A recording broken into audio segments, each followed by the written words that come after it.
I was the most favored concubine of the crown prince. Though my origins were humble, I was cherished by him like a pearl in his palm, and I was the mother of his only child. Watching the father and son sleeping soundly side by side, I sighed, convinced that my greatest blessings were still yet to come. Suddenly, my son's eyes flew open. "Mother, I've been reborn. In 3 months, father will raise an army to seize the throne, and the first person he'll kill will be you." What nonsense, was the child muttering in his sleep, helplessly. I tried to tuck the small hand clutching my sleeve back under the quilt, but it wouldn't budge. "Mother, mother, I missed you so much." His voice was as weak as that of a long-ill man, yet he clung to me for dear life. The innocent, playful boy who had gone to bed just moments ago now looked as if he'd suffered a terrible fright. His lips trembled, and his eyes were bloodshot, afraid of waking the crown prince Chiku, who rested beside us. I quickly gestured for Yuana to be quiet before picking him up and carrying him out of the bedroom. "Mother, every word I say is true." Before I could even step over the threshold, Yuana hurried to explain, his words tumbling out in the broken speech of a 2-year-old. I listened patiently for a long while before finally piecing together his meaning. He said that in 3 months, Chiku would stage a coup d'etat, and that very night, I would turn into a cold corpse. "I hid behind the rockery and watched father walk out of your room. They carried you away, your face purple and blue, blood trickling from your nose and mouth. A few days later, we moved into the imperial palace. They told me to call father imperial father, and forbade me from ever mentioning you again."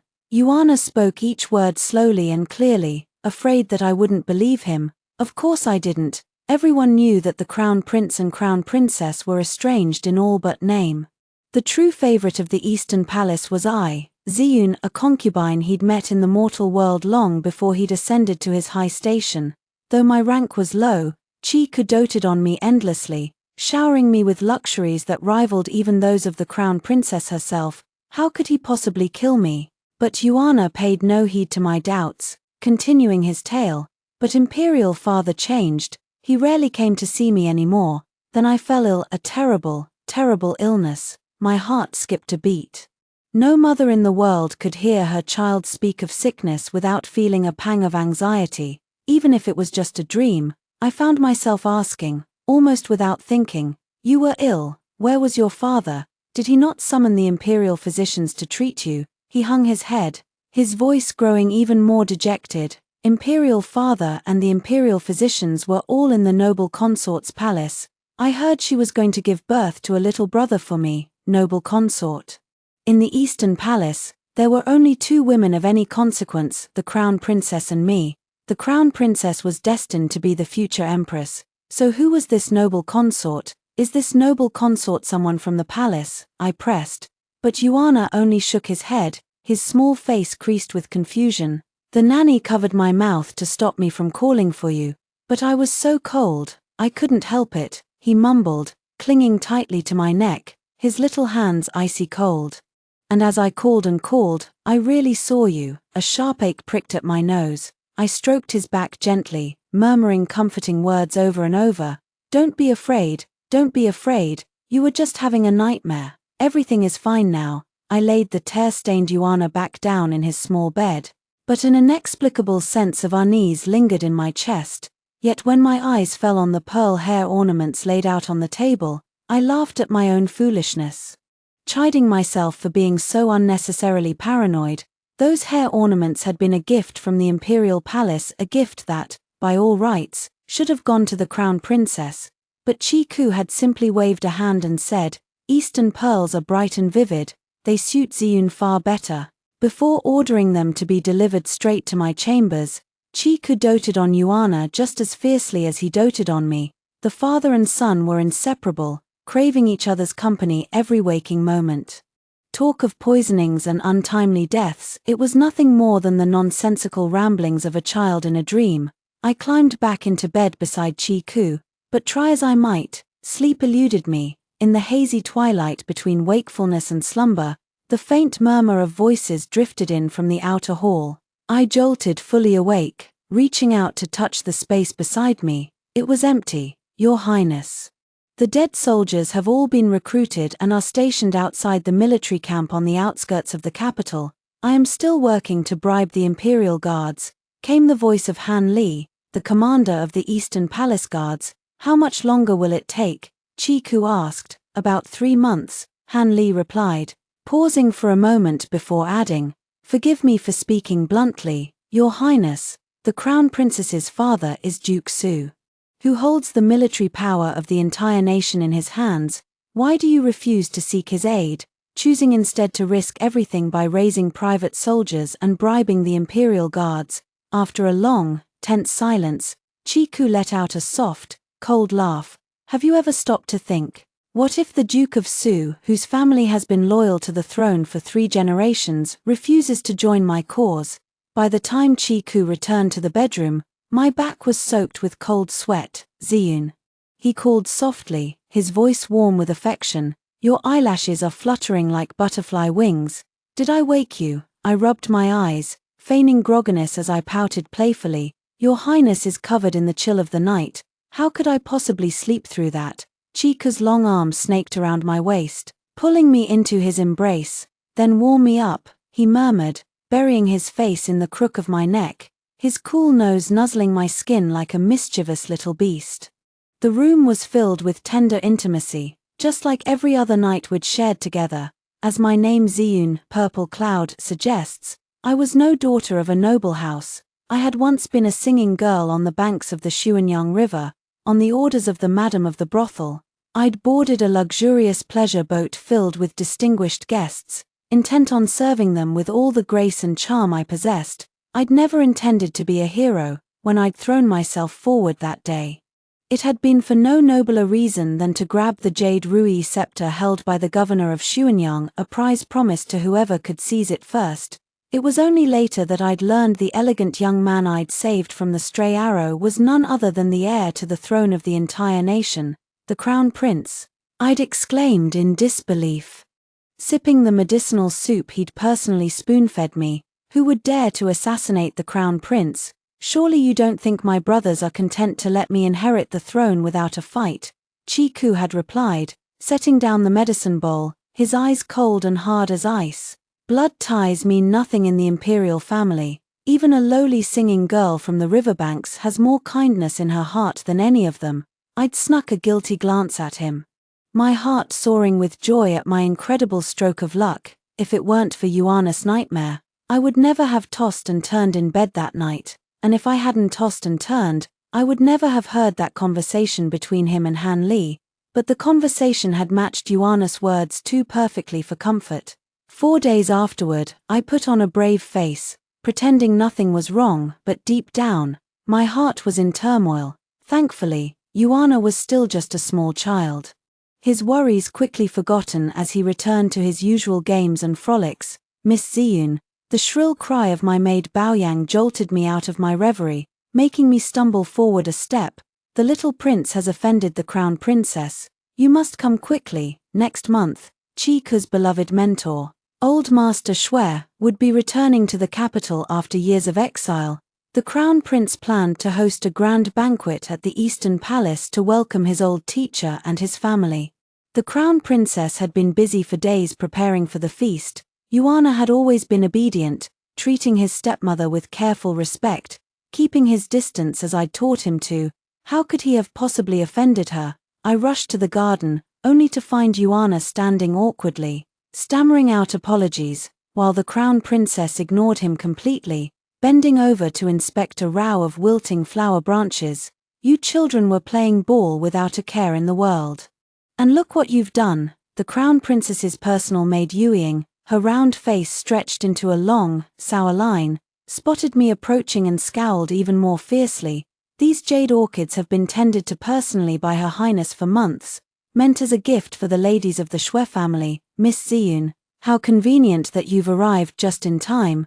Could this perhaps be a scheme cooked up by you and your son? His Highness has forbidden you from attending the family banquet.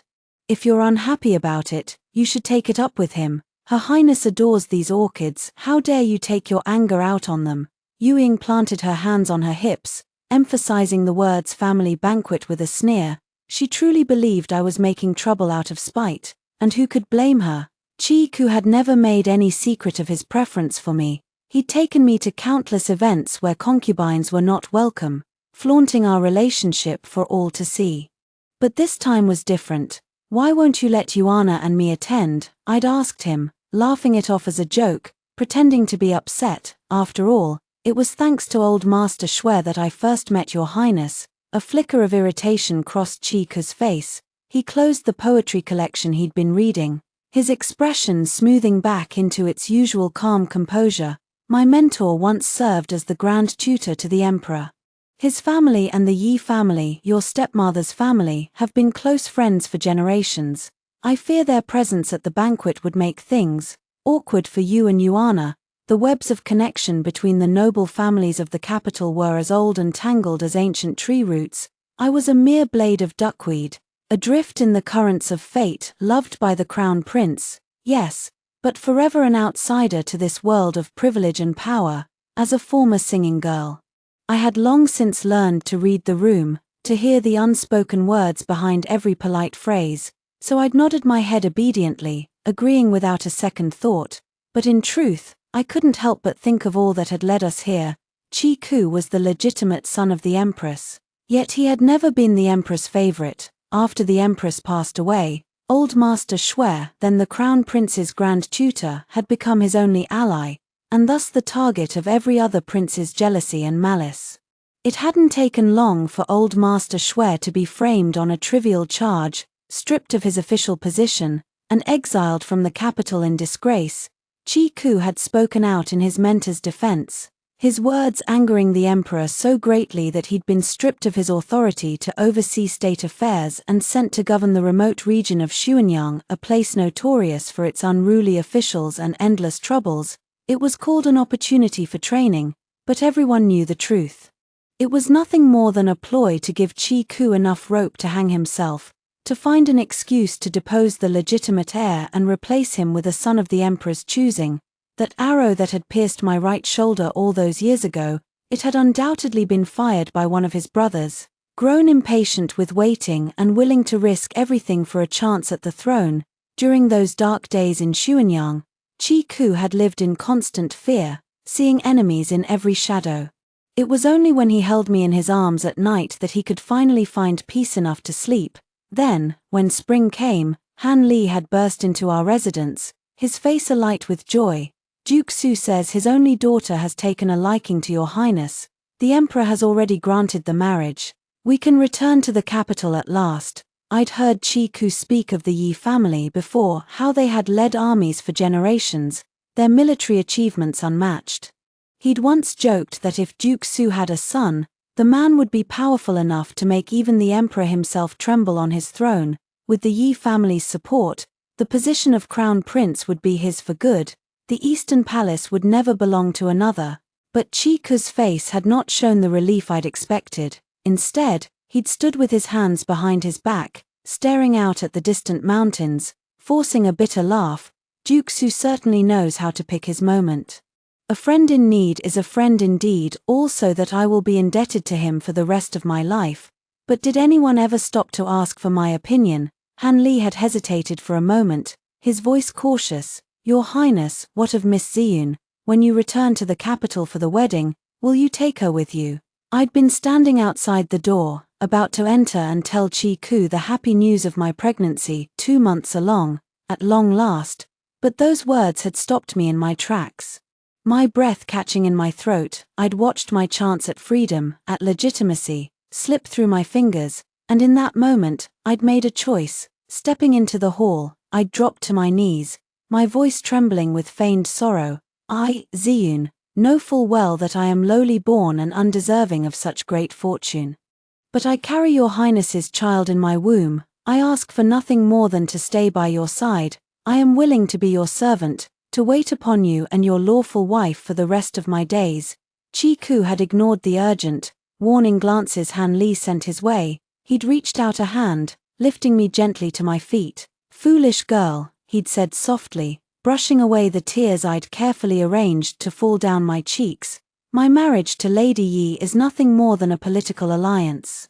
You need never bow to her. but beneath his tender words, I'd caught a flash of coldness, a glint of something that had made my heart ache, even then, and Chiku had kept his promise. After we returned to the capital, his love for me had remained as strong as ever, so strong, in fact, that rumors had spread throughout the palace, branding him a man who doted on his concubine and neglected his wife. At first, I'd lived in constant fear of the crown princess Yi Qingshuang, certain that she would make my life a living hell, but to my surprise, the noble lady had shown nothing but grace and forbearance, leaving me in peace all these years.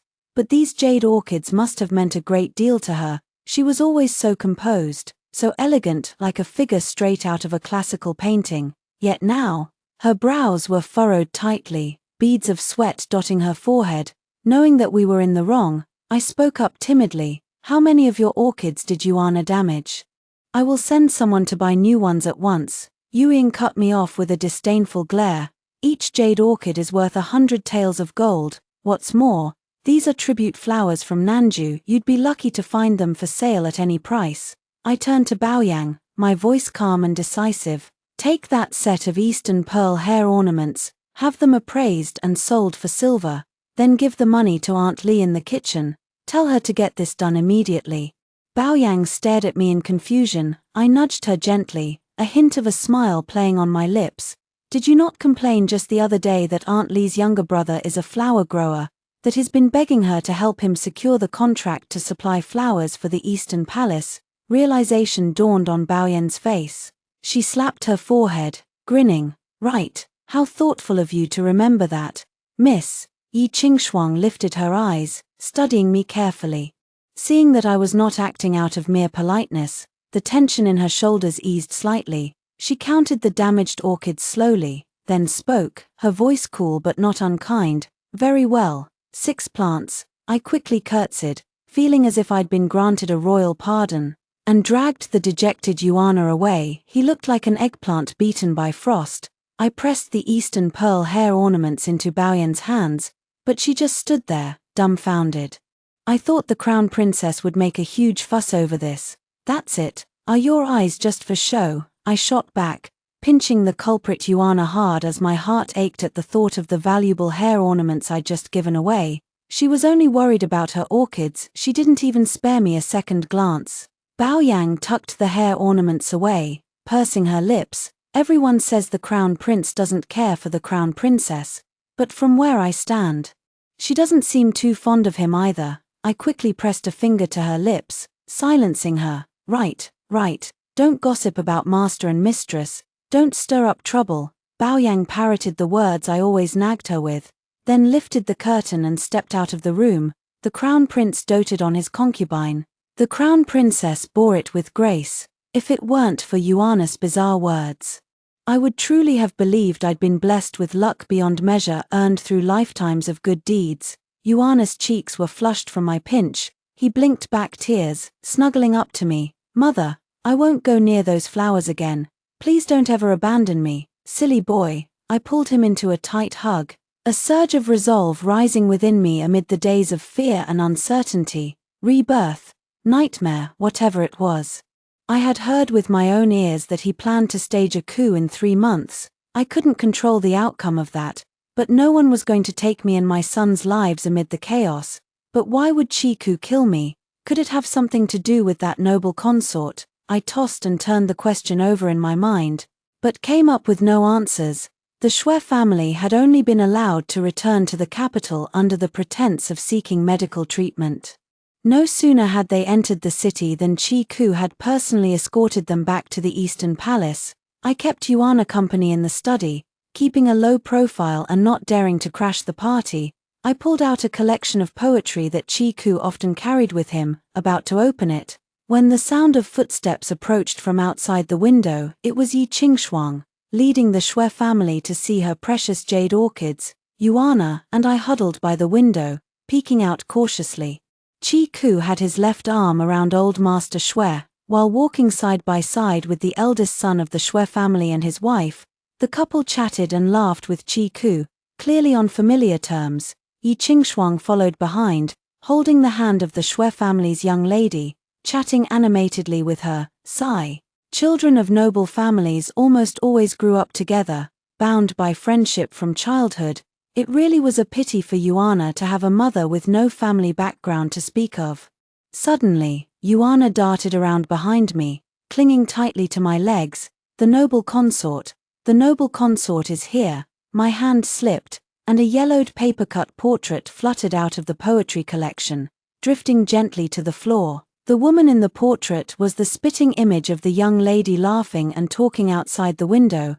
18 days had passed since the Shui family had moved into the palace, 18 days, and I hadn't seen Chiku once.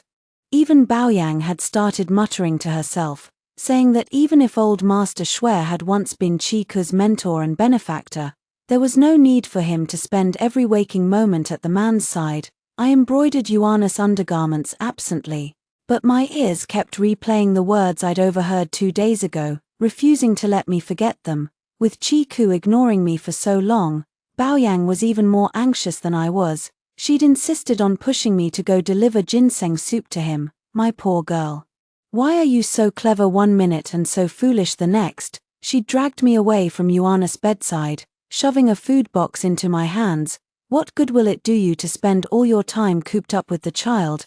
The crown prince's favor is your only lifeline. One day, he'll have a harem full of concubines. If you don't fight for the title of secondary consort now, you'll end up old and forgotten before you know it. I clutched the food box.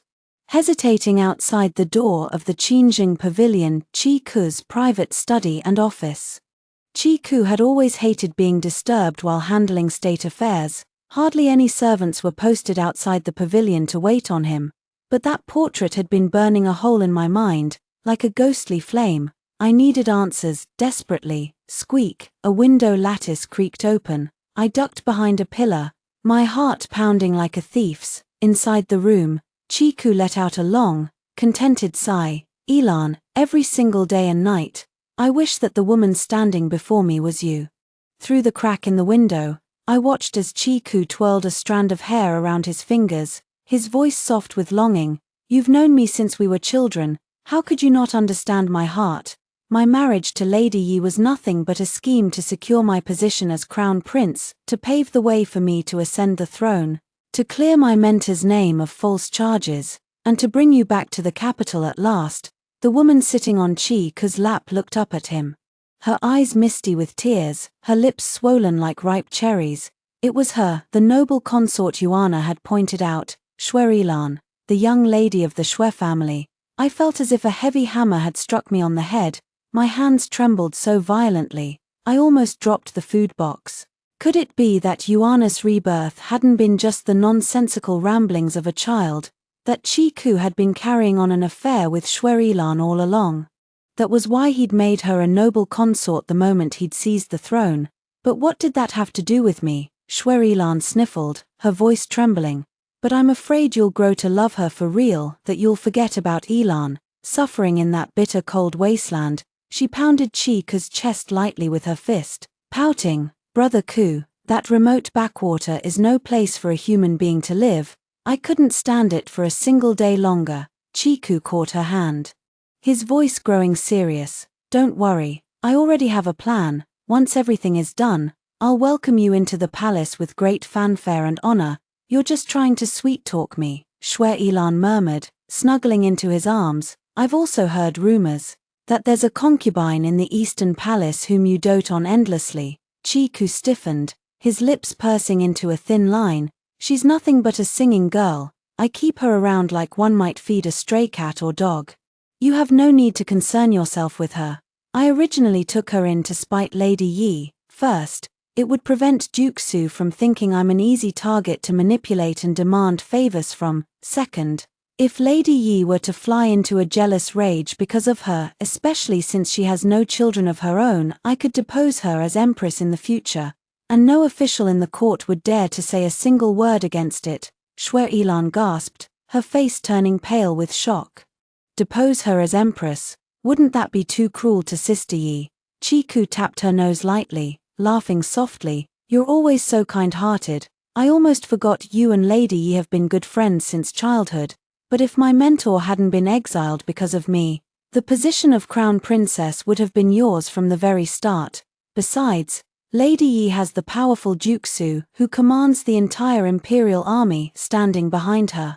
I have no desire to spend my entire life being controlled by others, like my father did. When the time comes, I will definitely take back control of the military from the Yi family. My heart turned to ice as I listened, a cold chill spreading through my veins. Earlier, Yuana had only told me that after he'd moved into the imperial palace with Chi Ku, he'd never seen his stepmother again. I hadn't thought anything of it at the time. Yi Qingshuang and I had never been close. As the daughter of a powerful duke and the future empress of the nation, why would she have bothered with a mere concubine's son?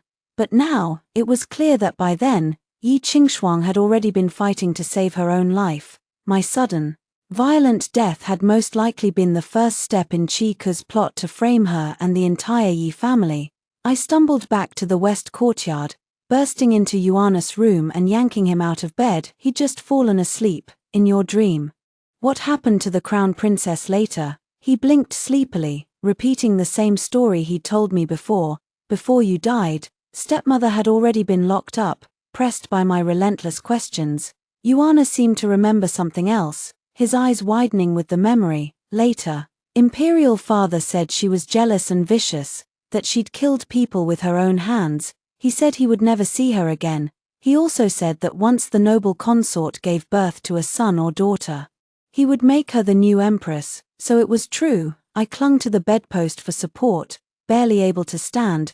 I had always known that Chi Ku and I were as different as the clouds in the sky and the mud on the ground, worlds apart. I also understood exactly what he'd meant by launching the plan in 3 months. The crown prince was afraid of delays and changing fortunes. He planned to raise an army and seize the throne, a crime of treason that would either make him emperor or condemn his entire family to death. Even so, I had never once considered reporting him to the authorities or running away. I had never dared to hope for a marriage of equals with him. But he had rescued me from a life of degradation, had given Yuana a life of luxury and privilege. I had thought that at the very least, we should share in each other's fortunes, for better or for worse. How ridiculous. I had thought I'd met a benefactor, that my greatest blessings were still ahead of me. But from the very beginning, I had been nothing more than a pawn in his game, a pawn he had always intended to discard. The carved railings and jade-paved paths of the west courtyard suddenly felt like a giant spider's web, closing in on me from all sides. I couldn't help but shiver, a single thought echoing in my mind: run, should I run? But I had been sheltered and pampered in the Eastern Palace for so long that I didn't even know which way the city gates opened. Taking Yuana with me would be like trying to escape with wings clipped. Impossible. Besides, I'd had no home to call my own since the day my father had sold me to the brothel. Where would I even go? If I didn't run, could I possibly change my fate? But behind this fate lay the treacherous schemes of the imperial court, the deadly power struggles of the nobility. I had learned to read and write from obscene poems and songs. Apart from being beautiful and having a sweet voice, apart from knowing how to charm and amuse men, what other skills did I possess? Should I try to curry favor with Chi Ku again, to beg for even a shred of his pity? But my life was worth nothing to him. Using my death to pin the false charge of being a jealous, vicious woman who'd murdered her husband's favorite concubine on the Yi family's only daughter would be the perfect move. He had no reason at all to spare me. Ouch. The embroidery needle pricked my finger, jolting me back to my senses. Baoyan's urgent voice grew louder and louder, coming closer. Miss Ziyun, stop daydreaming. The crown princess has sent for you. She wants you to come pay your respects. On the night of Chi Ku and Yi Qingshuang's wedding, Chi Ku had spent the night in my chambers. The next day, he had personally excused me from the duty of paying my respects to the crown princess and offering her tea, a ritual all concubines were required to perform. At the time, I had been overwhelmed with gratitude, thinking it was a sign of his great favor. Little did I know that I had been nothing more than bait on a fishing hook, carefully placed there to lure Yi Qingshuang into a jealous rage. But Yi Qingshuang had agreed to his arrangement without hesitation, choosing to live in peace with me ever since, never interfering in my life. Why, then, was she suddenly summoning me to pay my respects now? my heart filled with unease as I made my way to the east courtyard, a place I had never set foot in before. Before I even reached the main hall, I heard a shrill, haughty voice ringing out. What an arrogant little concubine! How dare she disrespect the crown princess by refusing to come pay her respects all this time? Shwerylan sat upright on the main seat in the hall, acting as if she were the true mistress of the Eastern Palace. Sister Yi is far too kind-hearted, letting herself be bullied like this. Today, I'm going to get justice for her. The maids and servants of the East Courtyard exchanged uneasy glances. Yuying stepped forward, her voice hesitant. It was His Highness who excused her from this duty. Miss, he said she didn't need to go through the empty formalities. As she was carrying the Crown Prince's firstborn son, the Crown Princess also forbade us from complaining about it. Shwerylan let out a cold snort, her eyes narrowing with disdain. How can a woman of her lowly birth be fit to raise the Crown Prince's eldest son? In my opinion, the child should be taken away from her and placed under Sister Yi's care instead. Stop standing there like a statue, she snapped, catching sight of me standing in the doorway out of the corner of her eye. Her tone growing even more imperious. Today is the anniversary of the late Empress's death. The Crown Prince and Sister Yi entered the palace early this morning to pay their respects. No one is here to see your pitiful little act. The sun is shining brightly. You will stand in the courtyard for 3 hours to learn your place. And while you're at it, think long and hard about how a concubine ought to serve her mistress. Yuying's eyes widened in alarm, her voice rising in panic. You can't do this, she's the apple of His Highness's eye. Slap. Shwerylan's face twisted with anger as she raised her hand and struck Yuying hard across the cheek. A mere singing girl from a brothel, how dare you call her the apple of his eye? My Shwe family is one of the most prestigious noble families in the entire capital. I'll have you know I have every right to punish her. Yuying clutched her stinging cheek, tears welling up in her eyes as she tried to reason with her. I know you and the Crown Princess are like sisters, miss, but her life is already hard enough as it is. If His Highness finds out about this, he'll be furious. Shwerylan curled her lips into a sneer of contempt. All of you are nothing but cowards. That's why Sister Yi has been walked all over by a concubine who isn't even a legitimate member of this household. We're all in this together, master and servants alike. If Sister Yi is being bullied by the woman from the West Courtyard, none of you will benefit from it either. Several of the maids and servants nodded their heads in agreement, their gazes turning hostile as they looked at me. I couldn't blame them. If I hadn't accidentally overheard Chika's plot, I would have thought Shwerylan was doing this to defend Yi Qingshuang, and I would have resented the Crown Princess for it. The warm sunlight turned scorching hot as the hours passed. The courtyard was filled with orchids of every variety, their sweet fragrance growing cloying, making my head feel heavy and muddled. I dug my nails into my palm, fixing my gaze on a single spot in the distance, straining every muscle to stay upright, to keep from fainting right there in the eastern courtyard. The eastern courtyard was elegant and understated, its simplicity marred only by the sudden, playful paper cuts plastered all over the windows, goldfish, magpies, pairs of swallows. I squinted my eyes, studying the delicate cuts and patterns. There was something oddly familiar about them. Afraid that I would go running to the Crown Prince and exaggerate the whole incident, Yuying snuck over to fan me when no one was looking. I heard the Crown Princess grew up in a military camp, I said, nodding my chin toward the paper cuts on the window. I never would have guessed she had such a talent for this kind of craft. Oh, those are just little trinkets that Miss Elan cut for fun, Yuying replied with an apologetic smile. But the Crown Princess treasures them like precious jewels, so she pasted them all up. When the Crown Princess first returned to the capital, Miss Elan was the only one who treated her with genuine kindness. That's why the Crown Princess has always been so good to her. When the Shwe family was exiled from the capital, the Crown Princess sent them a steady stream of money and fine silks.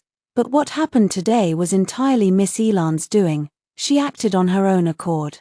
Please don't hold it against the Crown Princess. Yuying had always been a straightforward woman, but there was a hesitancy in her voice now, a reluctance to speak plainly. The orchids, the paper cuts, the friendship between the two women, the Yi family's request for the imperial marriage all those years ago. Yi Qingxuang's apparent indifference toward Qi Ku, a wild, unthinkable suspicion began to take shape in my mind. Could it be Yi Qingxuang, Yi Qingxuang? Little do you know that the person you willingly tied your fate to has been plotting with your husband to devour you whole. A cool, calm voice sounded behind me. Yueying, what is the meaning of this? Qi Ku and Yi Qingxuang had returned to the palace early, but Shuerilan showed not the slightest hint of panic. Instead, she had leisurely changed into a pale blue silk dress, which fluttered gently in the early spring breeze, making her look delicate and charming beyond words. When Qi Ku saw me standing disheveled in the courtyard, being punished for learning my place, his face immediately darkened with anger, but the moment his eyes fell on Shuerilan, half of his rage melted away. Even the bewildered Yi Qingxuang felt her cheeks growing hot, a faint blush spreading across her ears. I watched them coldly from the corner of my eye, my suspicion confirmed beyond a shadow of a doubt. Romantic feelings between women were considered a filthy, unspeakable scandal among the noble families of the capital, but in the brothels of the red light district, such things were far from uncommon. The courtesan who had taught me everything I knew had once served the young daughter of a wealthy merchant. I steadied my breathing, my mind racing as a bold plan began to form. Please don't blame Sister Yi, Your Highness, Shuerilan declared righteously. Stepping forward to shield Yi Qingxuang behind her, a concubine who shows disrespect to her mistress deserves to be punished.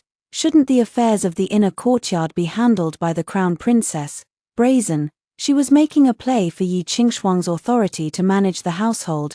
Qi Ku caught on immediately, his expression turning stern as he turned to Yi Qingxuang.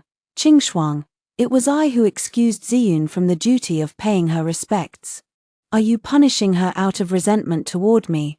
I thought you were truly a woman of great generosity and tolerance, but it seems you are nothing more than a hypocrite, putting on a show for the world to see. Your petty, vindictive nature makes you unfit to manage the household of the Eastern Palace. Ziyun. At that precise moment, I rolled my eyes and collapsed weakly to the ground at Yi Qingxuang's feet.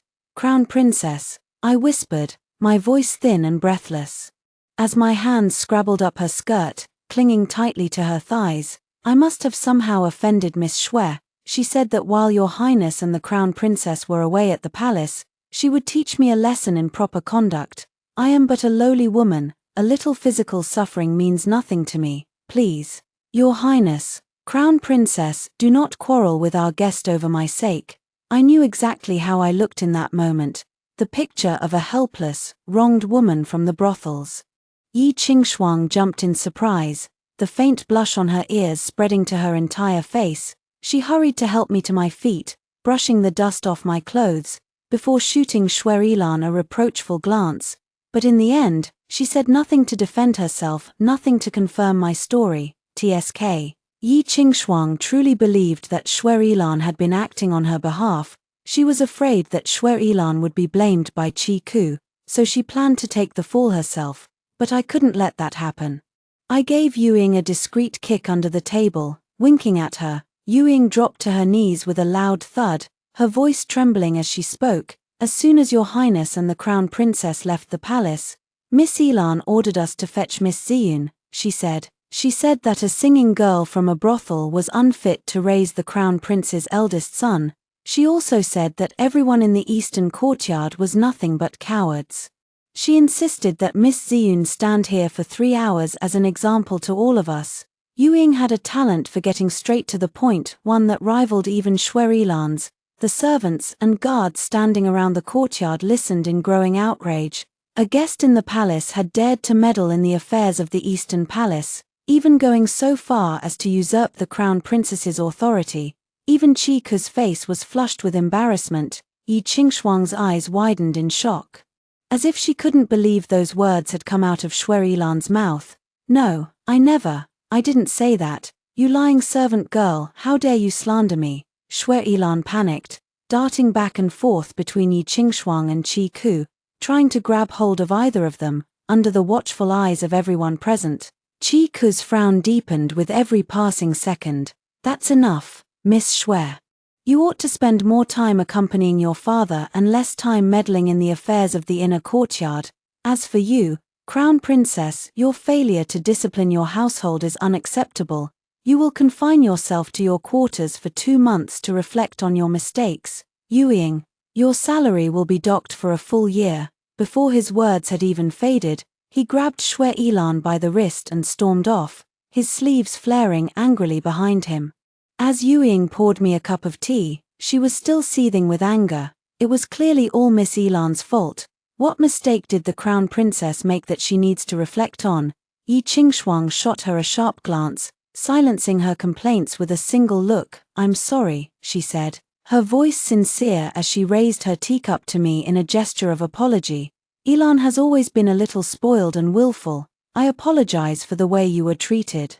I traced the rim of my teacup with my finger, my voice soft as I spoke. I'm afraid the person who owes us both an apology is someone else entirely. I told her the entire story then, recounting the passionate vows of love and eternal devotion that I had overheard between the Crown Prince and Shui Ilan, painting a vivid picture of their secret affair. Yi Qingshuang's hand tightened around her teacup so hard that her knuckles turned white. Her lips trembled as she whispered, "That's impossible. Ilan would never say such things to me. You can't wake a person who is pretending to be asleep, but if I wanted to survive, I had no choice but to jolt her awake." I pulled the poetry collection out of my sleeve, spreading it open before her eyes. The paper-cut portrait tucked inside this book of poems. It looks as if it was cut by the same hand as the ones on your windows, when your husband's position as Crown Prince was hanging by a thread. When no one else dared to risk angering the emperor by standing by his side, only the Yi family stepped forward to offer their support, to be a friend in need. I can only guess, your father may have done it for the stability of the nation. But you did it for Shui Ilan, didn't you? Yi Qingshuang stared at the paper-cut portrait, her eyes empty, as if her soul had been sucked right out of her body.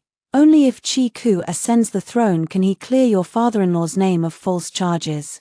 And if you become the empress, you will be able to help him even more. After your marriage, his deliberate favoritism toward me was actually beneficial to you, wasn't it? Because, after all, the person you love is not him. I paused for dramatic effect. Yi Qingshuang's face drained of all color, turning as white as a sheet of paper. I had guessed correctly. Glancing up at the sky, I changed the subject abruptly, my voice sharp and cutting. But the person you love is currently lying beneath your husband. Yi Qingshuang clapped her hands over her ears, screaming, "Stop it, I don't believe you." She realized her slip of the tongue immediately, her face flushing with panic as she tried to backtrack. "No, I mean, I don't understand what you're talking about." I wiped the smile off my face. Rising to my feet to take my leave, go to the side door of the Qingjing pavilion, send Yueying there a few times, then you'll understand. But days turned into weeks. And the eastern courtyard remained eerily quiet, as if I had never been there at all. Had Yueying failed me? Had she gone there only to find nothing? Why haven't I seen Yueying around these past few days? I asked Baoyang. She was holding Yuana in her arms, standing in the corridor teasing a parrot. "Oh, her. She's been going over to the eastern courtyard every day, begging Miss Shui to come chat with the Crown Princess. But the son and daughter-in-law of the Shui family left last month. Miss Shui always says she's too busy taking care of her father's illness to come." Sigh. Yi Qingshuang was still clinging to the hope of getting a straight answer from Shui Ilan.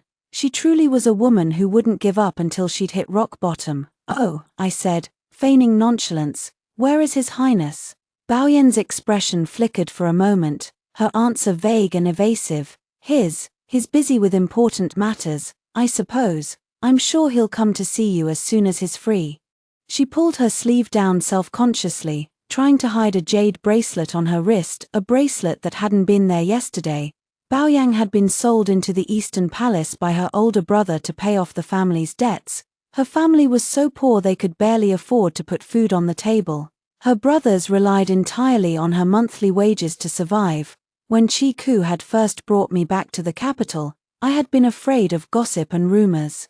As a lowly concubine with no family background to speak of, I had dismissed all the other servants, keeping only Baoyang because she had always been the most eager to help, the most loyal to me. When I had given birth to Yuana, she had been even more overjoyed than I was.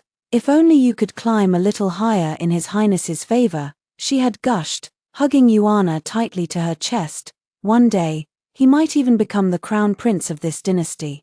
I had been so shocked that I had torn my postnatal stitches trying to clamp a hand over her mouth. In the imperial family, the legitimate son of the empress came first. Only in the absence of a legitimate heir would the eldest son inherit the throne. If her words had gotten out, people would have either laughed at me, a former singing girl, for daring to dream of becoming an empress, or accused me of cursing Yi Qingshuang for failing to give birth to a son. I didn't mind that Baoyang was loyal to me only because I was favored by the crown prince, but if she was now having second thoughts, if she was planning to abandon me for someone more powerful, then I would have to keep a close eye on her. Your Highness, I thought you said you were going to the study to sober up first. What are you doing here? Baoyang exclaimed in surprise, jumping to her feet as she looked toward the courtyard gate. She quickly set Yuana down, flustered. Chiku stumbled into the hall, reeking of alcohol. We hadn't seen him in days. He threw his arms around me, nearly knocking me over. Baoyang and I struggled together to drag him over to the bed and lay him down. My mentor. He finally managed to talk some sense into those old stubborn fools in the Imperial Guard. He mumbled, his lips twisting into a drunken grin. The Imperial Guard, go brew a strong pot of hangover soup, I ordered Baoyang. Dismissing her, Chiku rambled on. His words slurred and incoherent. When it's all over, when we succeed, the glory of being my right-hand man will be yours. I'll make you my noble consort, then my empress. No one will dare to say a single word against it. His bleary eyes stared up at me, as he reached out to stroke my face, handling me as if I were a fragile, precious treasure. A heavy stone settled in my chest, pressing down on me so hard I could barely breathe. The you he was talking about, of course, was Shui Ilan, not me. By then, I would already be a cold, dead corpse. What about the crown princess? I asked, taking a deep breath, unable to stop myself from pressing for answers. And what about your concubine and your son?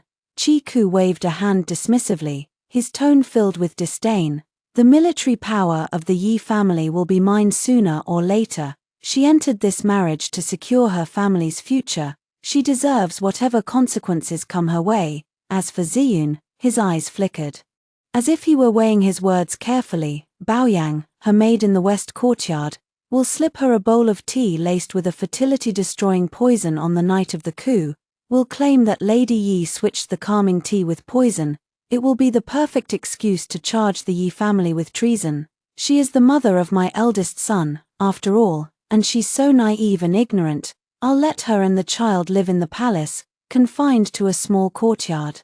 There's no need for you to be jealous of her. Earlier that day, I had laughed at Yi Qingshuang for being unable to let go of her feelings for Shui Ilan, but here I was, asking these pointless questions, proving that I was just as foolish as she was, clinging to a glimmer of hope that didn't exist. He took my hand, pressing a soft, fleeting kiss to my knuckles, but I flinched as if his lips were on fire. Yanking my hand away from his grasp, Chiku blinked in confusion, shaking his head hard, as if trying to clear the fog from his mind to see the face of the woman in front of him clearly. A commotion erupted in the courtyard outside. His Highness clearly said he was going to the study to sober up first.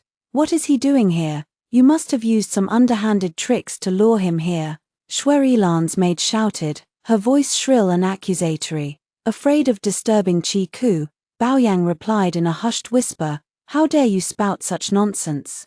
You're just a guest here, you have no right to dictate where His Highness goes. Shui Ilan's maid let out a sneering laugh. Our master, young lady, and several of their old friends are waiting in the front hall for His Highness to discuss important matters. Of course I have the right to look for him. It wasn't until I opened the door that she reluctantly fell silent. I took the bowl of soup from Baoyang's hands and said to the maid, go back and report. His Highness is resting here. Any matters can wait until tomorrow. The maid bit her lip, but didn't dare to argue with me after all. She gave a huffy curtsy and left.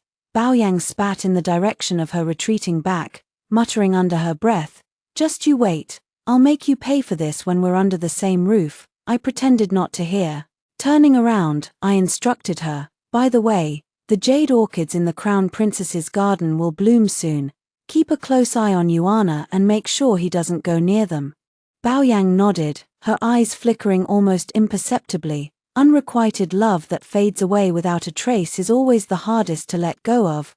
But time waits for no one. I had to give Yi Qingshuang a little push, however. Qi had originally planned to give me a bowl of tea that would make me infertile for the rest of my life. Had he changed his mind later, or was there someone else who wanted me dead? I stared at the hangover soup in my hand, deep in thought. When I woke up the next morning, Qi was nowhere to be seen, and Baoyang was gone too. My mind raced. I quickly picked up Yuana and rushed to the eastern courtyard. Knocking frantically on the door, Yi Qingshuang didn't turn me away, but she avoided mentioning Shui Yilan at all costs. Instead, she suggested we play a game of chess to pass the time. Making small talk as we moved the pieces, she was an excellent chess player, but my own skills were nothing more than a few tricks I had learned to amuse my patrons in the brothel. I lost every single game, my pieces annihilated completely. Don't be discouraged, let's play again, she said with a faint smile, the first time I had seen her look truly alive, like a woman her age should. Our young lady's chess skills are unrivaled even among the military commanders, Yu Ying boasted proudly. Chess is closely related to the art of war. Even the Duke himself has said it's a pity that the young lady wasn't born a man. If she had been, she would surely have achieved great military exploits and gone down in history. Yi Qingshuang's eyes dimmed, and she fell silent, rearranging the chess pieces on the board. Yuana, who had been clinging to the edge of the couch, suddenly piped up in a clear, childish voice, "Then you should keep being the empress. And let my mother be the noble consort. Yuana will help you achieve great things." Oh, my little ancestor. I quickly stuffed a pastry into his mouth to silence him. Yi Qingshuang stared at him, stunned. What did you say? He's just a 2-year-old child, talking nonsense. I laughed it off, trying to downplay the comment. Yi Qingshuang was about to ask more questions when the courtyard gate was suddenly slammed open, echoing loudly. A young servant stood outside with a grim expression. Rushing to report, "Your Highness, something terrible has happened to your jade orchids. His Highness has ordered you to come see for yourself immediately." Yi Qingshuang and I hurried to the garden one after the other. Inside, Shui Yilan was whispering intimately to Qi. When Qi saw us approaching, he coughed lightly and took a step back, putting some distance between himself and Shui Yilan. Yi Qingshuang ignored them completely, striding quickly over to the flower bed. The buds that had been about to bloom just yesterday had all been pulled out by their roots, lying wilted and lifeless on the ground. Shui Yilan scurried over to her side, her voice filled with fake concern. "I wanted to check on the jade orchids you were going to give me as a gift. Imagine my horror when I found them trampled like this. I immediately sent for His Highness and you, sister." Yi Qingshuang paid her no attention, bending down to pick up the uprooted orchids one by one. Examining them closely, with each orchid she set down, her face grew darker and darker, more and more dejected. It was him, the maid who had quarreled with Baoyang a few days earlier suddenly shouted, pointing a finger at Yuana. He destroyed the jade orchids before and was caught red-handed. He must have done this out of revenge. Several of Shui Yilan's personal servants nodded their heads in agreement, insisting that Yuana was the one who had destroyed the flower bed. Qi gaze swept over me, finally settling on Baoyang. "You're from the west courtyard. What do you have to say about this?" Baoyang twisted the hem of her dress nervously, her words vague and evasive. "I haven't seen either of my mistresses all day. I have no idea where they went or what they were doing." Shui Yilan's maid nodded firmly, adding fuel to the fire. "That proves it. I saw this mother and son sneaking around the garden at noon today." Yi Qingshuang's eyes sharpened. Cutting through the air like a blade, at noon, the maid flinched under her intense stare, shrinking back. "Ah, or maybe it was in the afternoon. Either way, I definitely saw them." Shui Yilan stepped over the tangled mess of flower stems, grabbing Yi Qingshuang's arm and pulling her to her feet. "I understand you don't want to quarrel with a concubine, sister, but today, she has not only humiliated me, she has humiliated you as well. You cannot let her get away with this unpunished." I glanced at Baoyang, standing behind Shui Yilan. Her lips were pressed into a thin line, and the moment our eyes met, she quickly looked away, avoiding my gaze. Even if I could find 10 or 8 servants to testify on behalf of Yuana and me, their words would never carry as much weight as Baoyan's, a maid who had served me closely for years. And besides, the person administering justice here today had never intended to seek justice for me in the first place. If Yuana and I hadn't spent the entire day playing chess with Yi Qingshuang, we would never have been able to clear our names. No matter how hard we tried to defend ourselves, Yi Qingshuang stared at Shuerilan, her eyes filled with a mixture of pain and betrayal, as if something inside her was crumbling to pieces. Yu Ying stepped forward, wanting to defend me, but before she could speak, Qi Ke's cold, indifferent voice cut through the air. Does it matter? His gaze rested on me. But there was no warmth in it, no more emotion than if he had been looking at Baoyang, at Yu Ying, or at a flower, a tree, a stone. You and Yuana have everything you have today because of my extraordinary kindness and generosity. You should know your place. There are some grievances in this world that you simply have to endure. After years of being together, I had finally heard the truth from his own lips. After all, in his eyes, I was nothing more than a stray cat or dog he had taken in off the street. But what His Highness, the noble Crown Prince, didn't realize was that stray cats and dogs who had endured too much cold and hunger, who had struggled to survive on the streets, would do absolutely anything to ensure they never went hungry or cold again. I gave a bitter, self-deprecating laugh, closing the door that Qi Ke had left wide open when he had stormed off. I had just copied 2 pages of a Buddhist scripture when a gust of wind howled through the window, scattering the paper across the floor. Yu Ying slipped into the room quietly, looking around furtively as she pushed the door open. She set a table full of pastries and warm porridge before me, sighing heavily. The Crown Princess set the entire garden on fire. She also tore all the paper cuts off the windows, shredding them to pieces. I rubbed my aching wrists, a small smile playing on my lips. My plan to trick Shuerilan into falsely accusing me of a crime had worked perfectly. Shuerilan had always resented me, and a few days earlier, when Qi Ke had slipped away from under her nose to spend the night in the west courtyard, she must have been filled with shock and rage. Qi Ke was her only hope of returning to the capital, of reclaiming her life of luxury and privilege, and of one day sitting on the Empress's throne. To achieve this goal, she had not hesitated to take advantage of Yi Qingshuang's forbidden love for her, using it to hand the entire Yi family over to Qi Ke on a silver platter. Ever since Shuerilan had moved into the Eastern Palace, she had kept Qi Ke by her side day and night, monopolizing his attention completely.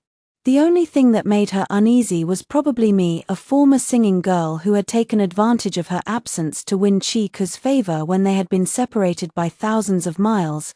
Now that Baoyang had become Qi Ke's inside man, she knew that I was going to be reduced to a barren, discarded concubine with no hope of ever regaining the Crown Prince's favor, so she had rushed to curry favor with Shuerilan.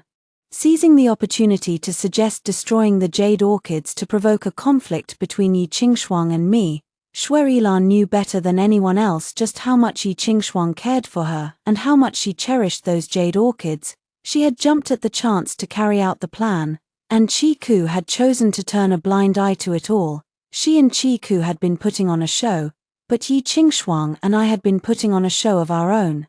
The only difference was that my goal had been to make Yi Qingshuang witness firsthand how her pure, sincere love had been trampled into the mud by the person she adored. I still hadn't told her about the other big secret, the most important one. We were now 2 grasshoppers tied to the same rope. We had to work together if we wanted to survive. The coast is clear, miss, Yu Ying whispered. Please come with me to the eastern courtyard to talk to the Crown Princess. I nodded at the stack of rice paper in front of me, making an excuse to delay. We have to see this charade through to the end. Let's wait a few more days. I felt a twinge of guilt toward Yi Qingshuang in my heart. She had tended to that garden of jade orchids diligently every day, through wind and rain, from autumn to spring, for over half a year, and she was an intelligent woman. I suspected she had already begun to piece together the truth. Yu Ying came to invite me again and again, patiently waiting for me to finish copying an entire stack of Buddhist scriptures. His Highness and Miss Shui don't even bother to hide their relationship anymore, Several servants have already caught them together. TSK, she said, her voice dripping with contempt. I calculated the days in my mind. In the previous life that Yuana had described, this was probably the point where Yi Qingshuang had finally woken up to Shui Yilan's hypocrisy and lies. But perhaps Shui Yilan had managed to smooth things over with sweet words and empty promises, or perhaps Yi Qingshuang had chosen to avoid the truth, refusing to see it. By the time she had finally realized she had been played for a fool, it had been too late for her to do anything about it. But this time, things would be different. The candle flame in the Buddhist hall flickered, growing dimmer and dimmer.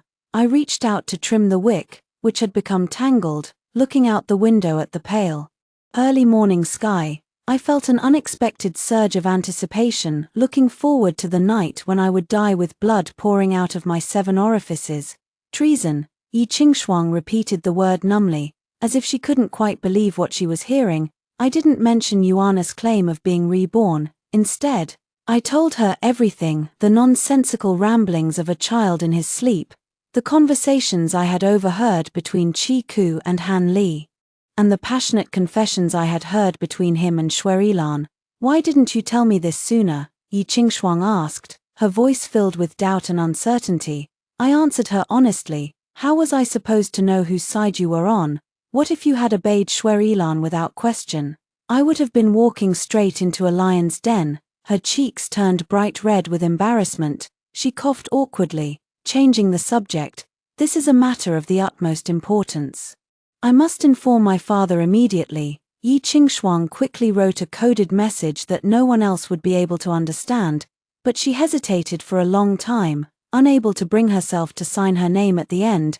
The emperor and his son are at odds with each other. I'm putting my father in an impossible position, she said, massaging her temples with a troubled expression. The emperor has long been wary of my family's military achievements and prestige, but with unrest on the borderlands, he has had no choice but to send my father to lead the army and conquer the Western territories. Furthermore, the emperor has been seriously ill for a long time. If my family interferes in this matter, we will end up offending everyone, no matter which side we choose to support. I knew nothing about these court intrigues, growing anxious by the second. So you're willing to become a deposed empress the moment you step into the palace, watching your family fall into ruin for the rest of your life? Or, does your father have any intention of seizing the throne himself? Yi Qingshuang's eyes shot open wide, horrified. Don't speak such treasonous nonsense. The Yi family has been loyal to the throne for 3 generations. There has never been a single traitor among us. Besides, the 4 foreign tribes are already eyeing our borders like hungry tigers. Civil unrest in the court will surely lead to a catastrophic disaster.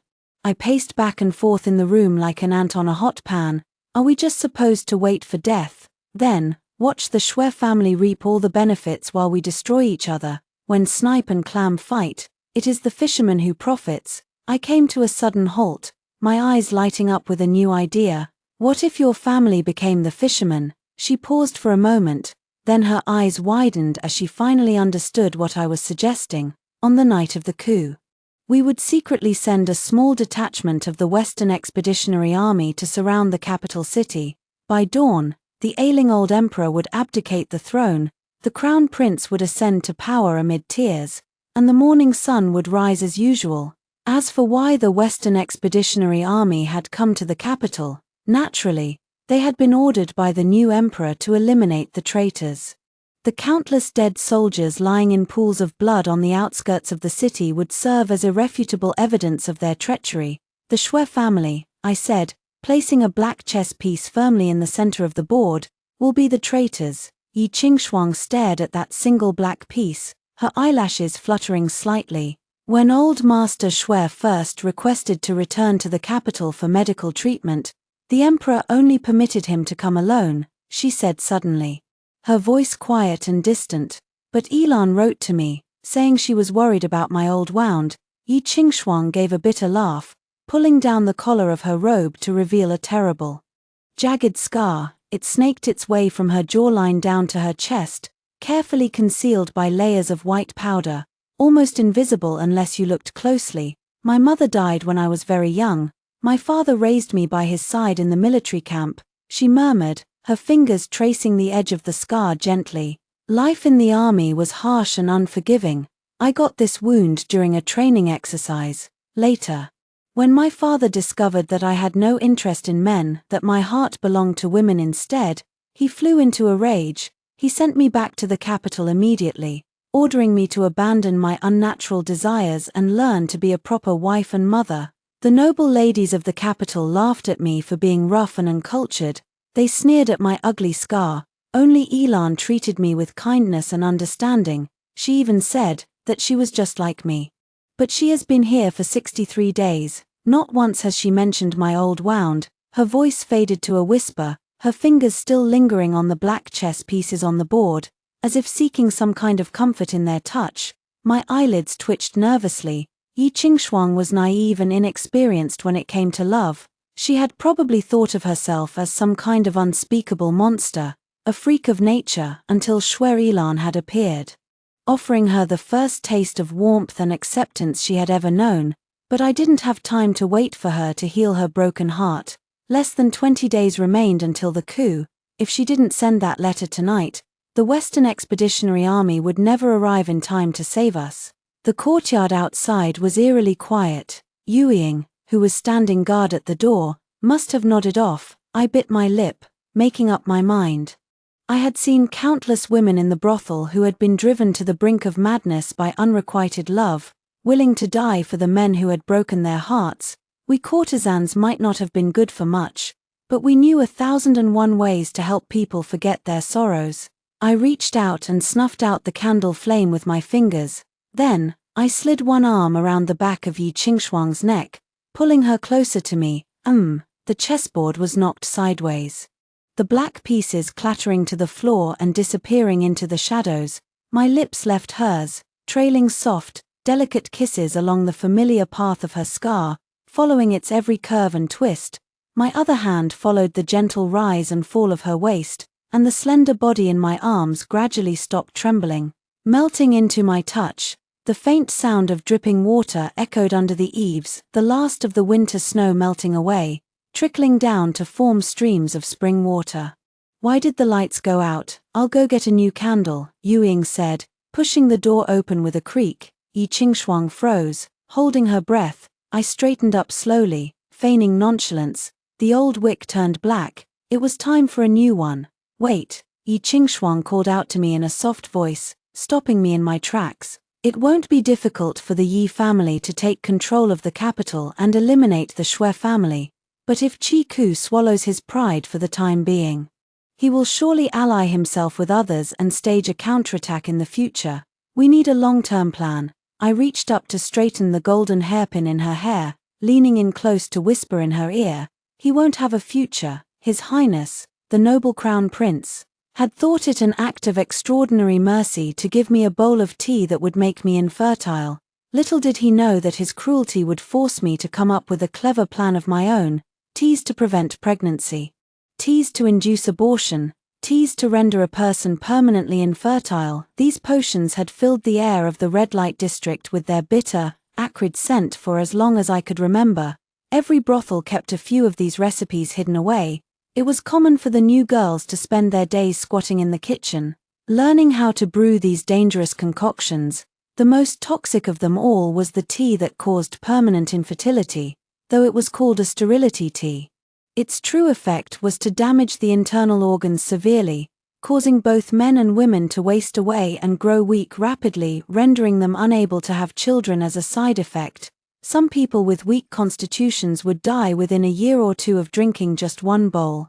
It was mostly used by the cheapest brothels, who valued convenience over the lives of their girls. That night, when I had poured away the hangover soup that Baoyang had brought me and replaced it with a bowl of the deadly sterility tea, feeding it spoonful by spoonful to the drunken Qi Ku, a sudden memory had flashed through my mind of the first time we had met, when he had fed me medicine just like this. What if you had failed to keep your position as crown prince? What if you had stayed in Xuanyang and become an idle prince instead? I had asked, wiping the dribble of medicine from the corner of his mouth. But there were no what ifs in life. Han Li began to visit the Eastern Palace more and more frequently. Chi-Ku spent longer and longer periods of time away from the palace. Yi Qingshuang remained confined to her quarters, supposedly reflecting on her mistakes. Yuana stayed safely in the eastern courtyard.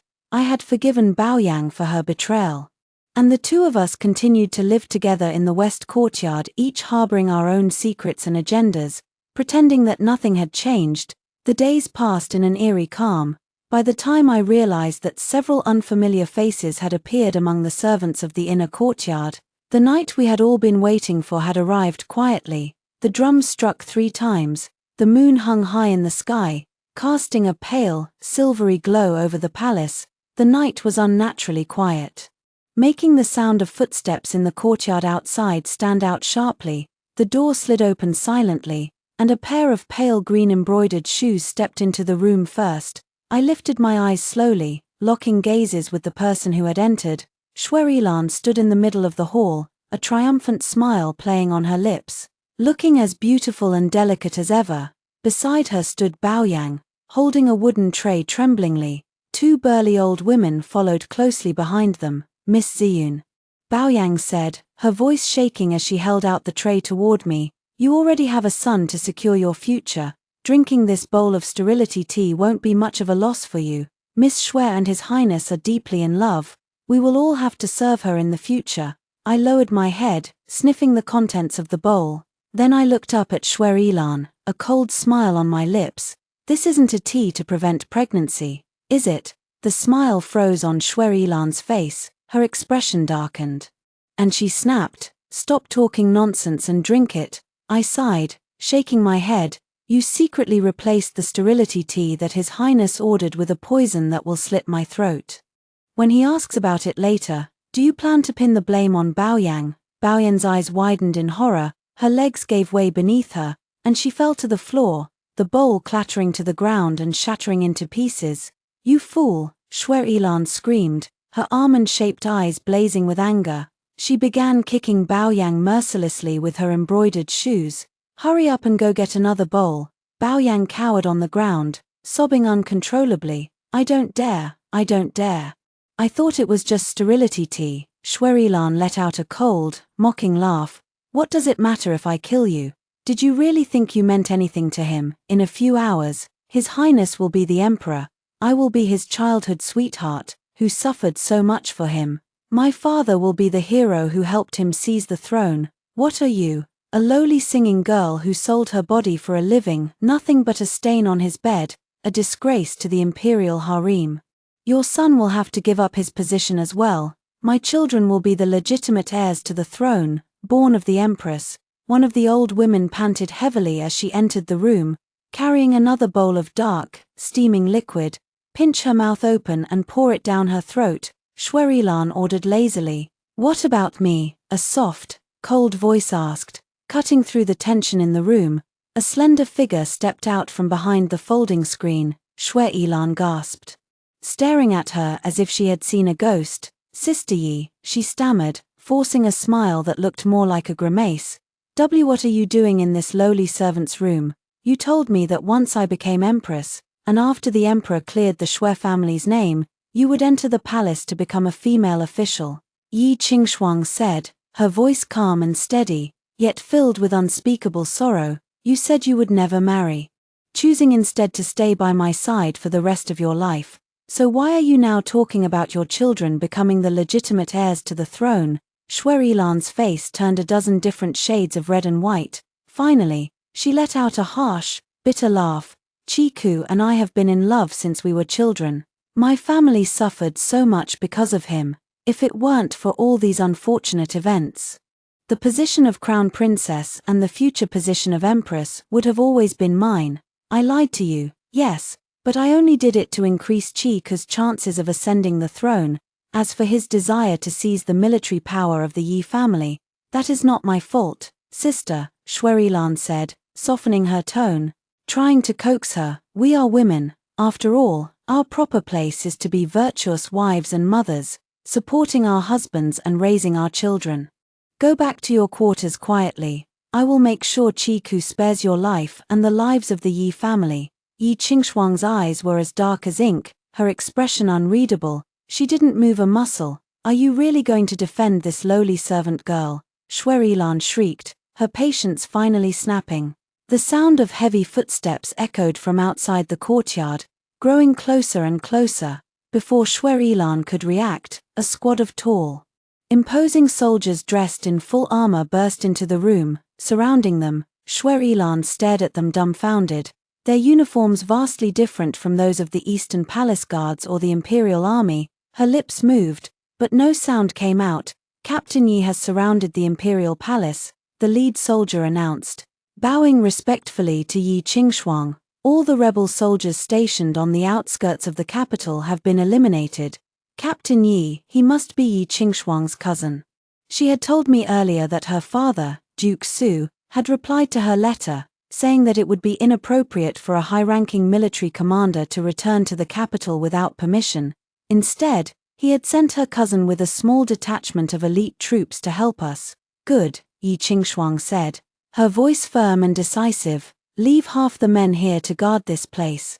The rest of you, come with me to the palace." She glanced past Shui Yilan, who was now staring at her like a fish out of water, gasping for air. Then she pulled a token from her sleeve and pressed it into my hand. "Take this, all the soldiers will obey your orders." "I can't, I'm not capable of this," I stammered, trying to push the token back into her hand. All my life, I had been nothing more than a plaything, a source of amusement for men. I had never commanded anyone in my life. She smiled, the same confident, brilliant smile she had worn when she had beaten me soundly at chess 100 times over. "If you are capable of this, Yuana will be able to grow up healthy and strong, achieving great things in the future. He will go down in history as the wise emperor who was raised and supported by two empress dowagers working together in harmony." I clenched the token tightly in my hand, taking a deep breath to steady my nerves. I sat down in the courtyard, ignoring the shouts, curses, and desperate pleas of the people locked inside the room behind me. Beyond the walls of the inner courtyard, the capital city was still wrapped in the quiet of the night, seemingly no different from any other night, until the first light of dawn painted the sky in shades of pink and gold. A loud knocking echoed at the gate of the Eastern Palace. It was a dozen soldiers, dressed in the same armor as the ones Yi Qingxuang had left with me.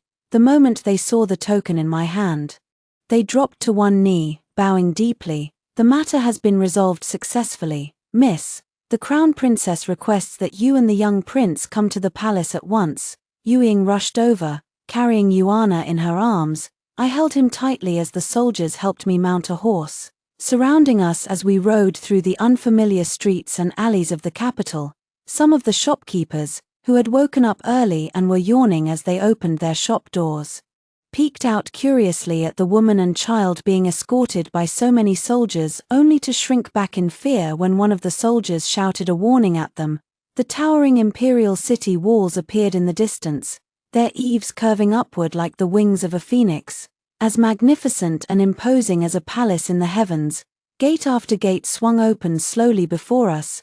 At each gate stood rows of soldiers in gleaming armor, who all bowed their heads respectfully at the sight of the token in my hand. "Such a small token," I muttered to myself in amazement, staring down at it, "yet it holds so much power." The military officer riding beside me smiled faintly. "Military orders are like mountains, absolute and unyielding. Even the lives of the 3,000 rebel soldiers who now lie dead in a pool of blood on the outskirts of the capital were ended by just one small token like this." The black token in my palm suddenly felt like a piece of hot iron, burning my skin.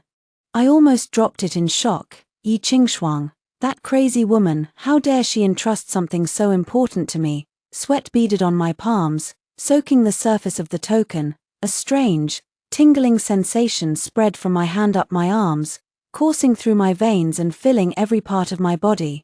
So this was what the men we had fought over in the brothel were really after. Even the crown prince, who had looked like a celestial being, the power to make words carry the weight of 9 tripods, to decide life and death with a single thought, the boundless authority that could make fame and fortune bow at its feet. I ran my fingertips over the token, feeling the cold, hard touch of metal against my skin. Yet it was more precious to me than all the finest pearls, jade, gold, and silver I had ever touched. I lost count of how many steps I climbed before I finally stumbled into the opulent hall of supreme harmony, gasping for breath. The Imperial Guards had all been subdued by the Western Expeditionary Army. Old Master Xue knelt trembling like a leaf in the wind among the sword-wielding soldiers, a blooded head that looked eerily like Han Li's lying beside his knees. Qi Ku and Yi Qingshuang stood on opposite sides of the empty imperial throne. I couldn't remember the last time I had seen Qi Ku, but he looked drastically haggard, with several strands of white hair visible at his temples. I had been thorough when I had slipped him the sterility potion. I had used a slightly stronger dose than necessary.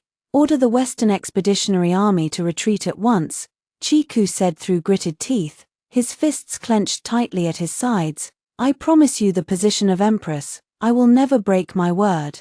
Yi Qingshuang's tone was respectful and deferential. "The Western Expeditionary Army will naturally obey the imperial edict and retreat.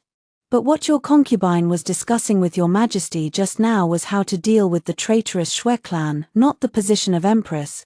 Qi Ku's eyes bulged with rage, and he lowered his voice to a dangerous whisper. "Were you not once the closest of friends with Elan? Must you really exterminate her entire family? You can be the Empress, and she can be a concubine, no, a Jiyu, a Jiaoyi, or even a Baolin. Would that not be enough?" Yi Qingshuang lifted her head, her voice ringing out clearly through the hall. "What are you saying, Your Majesty? A military campaign must always have a just cause. The Western Expeditionary Army marched on the capital to eliminate traitors. How did this become a personal vendetta against the Xue clan? If the Xue clan is not the traitor, then who is?" Old Master Xue, driven to the brink of madness by fear, suddenly let out a shrill cry. "Your Highness, I did everything for you. The dead soldiers on the outskirts of the capital have nothing to do with me." Captain Yi acted swiftly, knocking him unconscious with the hilt of his sword. "That's right. If he didn't take the blame for the coup, would Qi Ku be foolish enough to admit that he had planned to stage a rebellion himself?"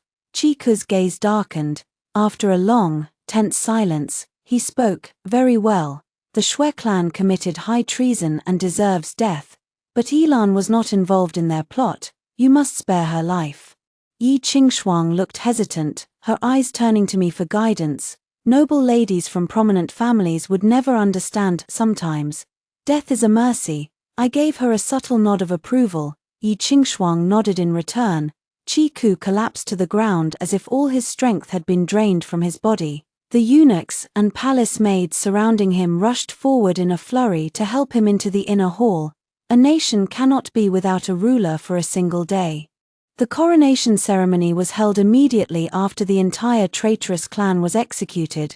The Empress's coronation ceremony took place on the same day, along with the enfeoffment of the imperial concubines. Naturally, Yi Qingshuang was named the Empress, the mistress of the inner palace. I was conferred the title of noble consort Shu, and a dazed-looking woman named Jiang Lena was granted the title of consort Zhao. But Qi Ku's health deteriorated rapidly after his coronation. He suffered from constant dizziness and excruciating bone pain, often unable to attend court sessions. The imperial physicians always shook their heads in vague, evasive tones, unable to diagnose or treat his mysterious illness. With no other choice, the court officials had to assist the Empress in temporarily handling state affairs. Yuana was sent to the Imperial Academy, only coming to spend time with me during his leisure hours, on a bright, sunny afternoon. Yi Qingshuang was so exhausted that she fell asleep lying on her desk, which was piled high with official documents. I stood on the veranda of the Empress's palace, gazing out at the calm, mirror-like waters of the Tay Lake, sighing at the monotony of palace life. From the corner of my eye, I caught sight of a figure sneaking furtively into the Emperor's sleeping quarters. It was Xue Ilan, the woman who was no longer allowed to move freely around the palace. Oh, right. She was called Jiang Lena now. I had almost forgotten that she was still in the palace. A sudden surge of curiosity prompted me to follow her quietly. I shushed the palace maid standing guard at the door, stopping her from greeting me, then tiptoed into the hall. Suppressed sobs drifted out from the inner room. Jiang Lena's voice was choked with tears as she spoke. Your Majesty, that poisonous woman has seized control of the entire court. Are you not going to do something about it? I can barely protect myself, let alone seize power back from her.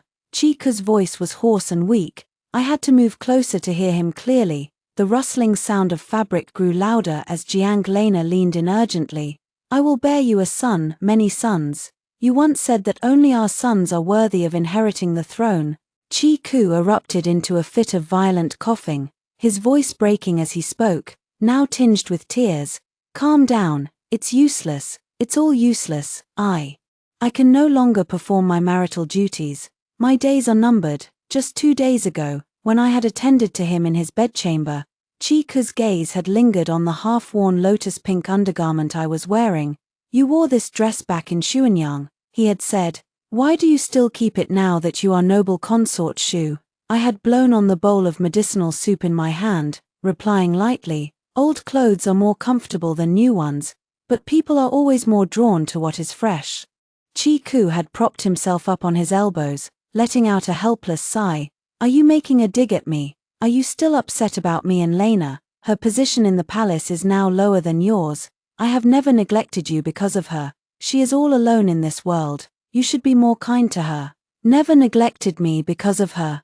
I hadn't bothered to expose his original plan for the night of the coup. But did he really think he could treat me like a fool? Besides, Shwerilan had once tried to kill me, in Yuana's nightmare. It was because of her that my son and I had met our deaths in the palace. If it were me who was all alone in this world, and her who was attending to you in bedchamber, would you beg her to be kind to me? I asked, my lips curving into a faint, mocking smile. Chiku had downed the bowl of medicinal soup in one gulp, grimacing, it's so bitter, you never would. Even if I were to die with blood pouring from my 7 orifices, even if Yuana were to sicken and die in the depths of the palace, you would only reprimand her with a few casual words. Human affection is the most unreasonable thing in the world. But human affection is also the least important thing in the world. Betting one's life and future on the affection of a single person is a gamble that people like me, people who are insignificant and easily discarded, cannot afford to lose. Chiku's hand had brushed against my hair, trailing down the length of my hair to the tips. His breathing had grown heavy and labored, yet he had remained powerless, unable to do anything. I had rested my head on his chest, listening to his weak, fluttering heartbeat, and let out a sigh of relief. Chiku had pinched my chin lightly between his fingers. The Imperial Academy of Medicine is useless. Tomorrow, I will send for famous physicians from among the common people. Once I am cured of this illness, I will make you beg for mercy. It seemed that the famous physician I had taken the liberty of sending him was not as tactful as the imperial physicians. He had told Chiku the truth. Jiang Lena stared at him in disbelief, her voice rising in panic. No, if you can no longer perform your marital duties, then why keep me in the palace? How will I ever become empress and avenge my family? If you die, will Yi Qingshuang let me live? And that Ziyun, they will tear me to pieces. She stumbled out of the hall, screaming hysterically, her cries echoing through the corridors as she shouted about her father and brothers. The news of Consort Zhao's suicide by drowning in the lake reached me while I was preparing a birthday gift for Yi Qingshuang. Yu Ying led me to the Empress's palace. Yi Qingshuang was standing in a daze on the veranda, a yellowed paper-cut portrait clutched tightly in her palm. She turned to face me. Wiping her eyes awkwardly with the back of her hand, I had wanted to talk to her, but I was always so busy with state affairs. The dead deserve respect. Grant her a posthumous title of noble consort. A thought stirred in my mind. Yuana's nightmare had come true in the end, just not in the way he had imagined. Yu Ying hesitated for a moment before speaking up, and His Majesty, I heard that he fainted from grief upon hearing the news. Yi Qingshuang rubbed her temples, her tone sharp with impatience. Then send for the imperial physicians. I am not a doctor, I cannot cure him. Yu Ying nodded mutely and retreated. I circled around to stand behind Yi Qingshuang, massaging her shoulders with just the right amount of pressure. Your Majesty, you carry the weight of the entire court and the inner palace on your shoulders. With only Yu Ying and a few young maids to attend to you, how can you possibly take good care of yourself? Yi Qingshuang's eyes fluttered closed, and she let out a long, tired sigh. You're right, but I still have you, do I not? I leaned down, whispering in her ear, I only know a little about how to ease your burdens, I cannot truly understand your heart. Yi Qingshuang's eyes opened in confusion. Standing before her were 4 beautiful young women, each more lovely than the last. I had searched the finest pleasure houses in the entire capital, handpicking them just for her, women who knew exactly how to please a lady. When they had heard that they would be serving the empress, they had been overjoyed, eager to fulfill their duties. Whatever lingering affection Yi Qingshuang still felt for her old love would be forgotten in the time it took to finish half a cup of tea. I closed the door softly behind me, leaving them to their own devices.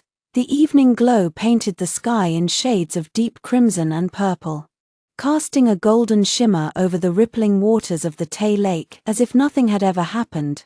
Mother, Yuana ran toward me, his face lit up with joy, fresh from his lessons at the Imperial Academy. Slow down, I said, hurrying forward to meet him, a smile spreading across my face. Slow down.